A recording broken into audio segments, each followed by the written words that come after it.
Everybody, this is Dream, and this is going to be the 4-game slate for FanDuel here. We have some injuries to take a look at, but most of the injuries look like they're going to be pretty well set at this point. But let's go ahead and get into the injury report itself. Before I do that, though, can you guys smash that like and subscribe button? Really do appreciate it. With that said, let's get into those. For the Bulls, Jasonmu is questionable and Drummond is out. For the Heat, Oladipo is continuously out. And for the Nets, Simmons and Curry are both out, and Joe Harris is doubtful.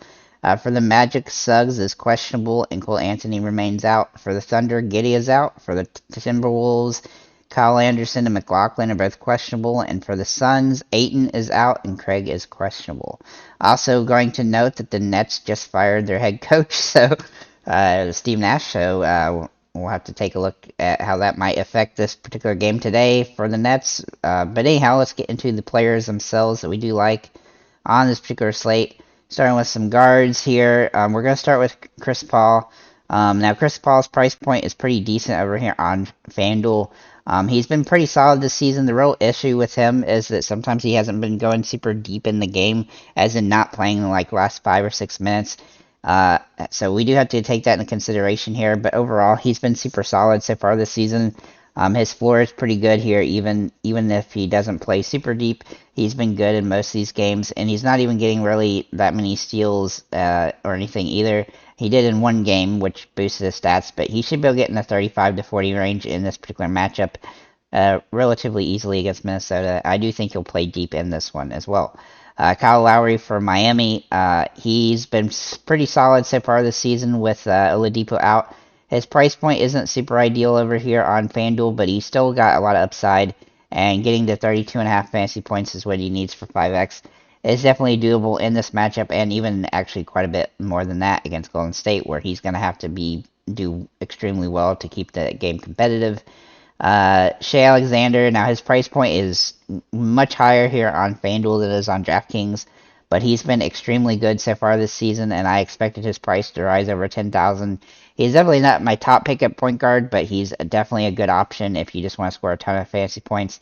And the only real issue today is the value plays are somewhat limited, and so rostering a big play like him is going to be difficult.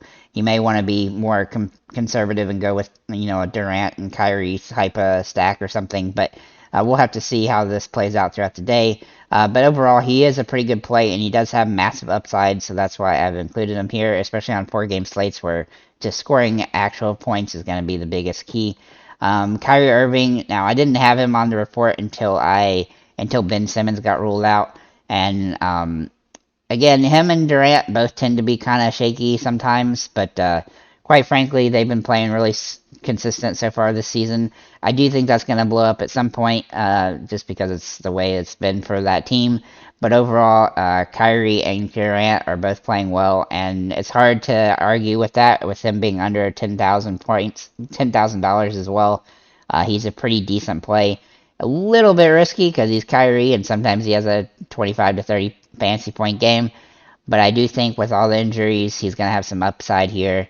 And I used him yesterday and he paid off, and I feel like this slate is kind of going to determine, like, okay, if you use Kyrie and Durant and then they both go big, then you're going to be in great shape, and if they don't, then you're going to be in terrible shape. It just depends on how you decide to use these guys. That's kind of how I feel the slate's going to end up being, so we'll have to see how that plays out.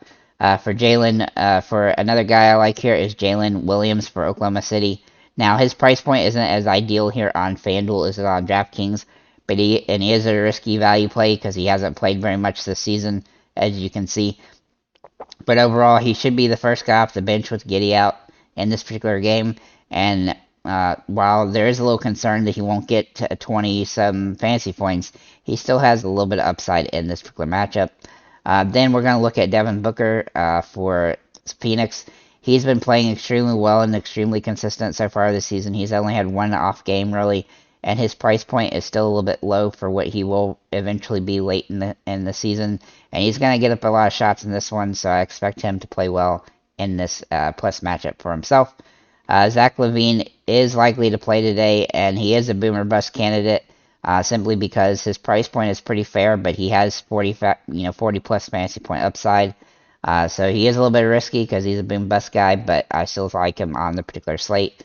Then we're going to look at Cam Johnson for Phoenix. He's been really consistent so far this season at the price point that he's at. He's come up a lot on DraftKings, but he's still pretty cheap here on FanDuel, and he's in a price range where we can handle it. Royce O'Neal almost looks like a must-play now that Simmons and Curry are both out. Obviously, his price point isn't super ideal, and his floor is in the low, around 20.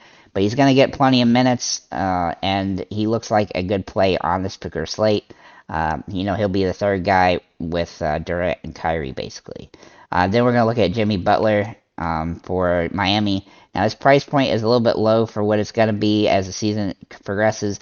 He hasn't been quite as good as we'd like him to be so far this season. He just really hadn't had too many of those big dominant games. But he is going to have a matchup here against Golden State, who he dominated last time out. And in order for them to win this game, he's going to have to do that again. And he does tend to come and play in huge and big games, so I do like him in this matchup. For Kevin Durant, I did like him before Simmons was out because he's been pretty consistent so far this season. Now that Simmons is out, he's definitely going to be even a bigger part of the offense, and he's going to get plenty of minutes, so I expect him to play well and to be a big-time play in this matchup. Wendell Carter, excuse me, for the Orlando Magic, he looks like he's in a pretty good spot here. His price point isn't super ideal, but it's pretty decent for his production so far this season, and he has a high floor. Now, with the Magic, we may have a couple guys coming back, so we do have to take that into consideration, but overall, he looks like a pretty solid play. Pokusevski for Oklahoma City looks like he's in a good spot here at his price point. Now, he does need to start to make sense here, and he's getting 20 to 25 minutes. So he's capped a little bit, but he has been playing pretty well in the games he's starting. And if he can get the points over 10, then he'll definitely 5x at this price point. Then we're going to look at Bam Adebayo, who has been very inconsistent so far this season, which is kind of maddening, but he has a lot of upside, and his price is still just too cheap for his production. And he's got a good matchup against Golden State, who he dominated last time out. Then we're going to look at Vucevic, who might be the most biggest boom bust guy on this particular slate now. He used to be a pretty consistent player, but now his minutes are fluctuating from in the mid-20s to upper 30s. And so when he does play deep in the game, he's going to score over 50 fantasy points. But if he doesn't, then that's the risk with him. If he can get the big rebound numbers, then he's just a dominating force overall. He's kind of be hard to roster, but he's got a nice matchup where Brooklyn doesn't typically do well against big guys, so I do like him from that perspective. And they're going to shoot a bunch of jump shots. Bismack Biyombo looks pretty interesting here on FanDuel, not so much on DraftKings, simply because of his block opportunities. He doesn't need to get a ton of rebounds and points even in order for him to pay off with the blocks, but his price point has come up and doesn't make him a super great value play anymore. He's just an average value play. But overall, he still has upside because he could get a double-double and get several blocks as well, which would definitely boost him up. He seems like a pretty decent value play from that perspective.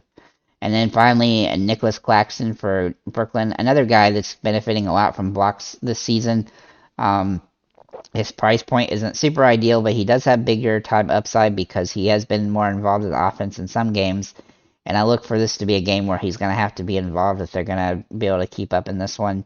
This is going to be a tough game for him against the Bulls and Vucevic, but overall, this gives me hope that Vucevic will also play deep in the game, that he's going to have to go up against Claxton.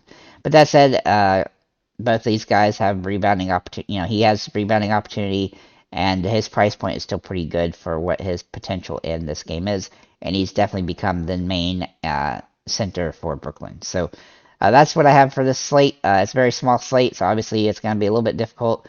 I think that it really relies on this Brooklyn game the most. I think, but you could look at it a lot of different ways. But I think if you go with Kyrie and Durant, then that's going to set you in one direction, and if you don't, that's going to set you in a different direction.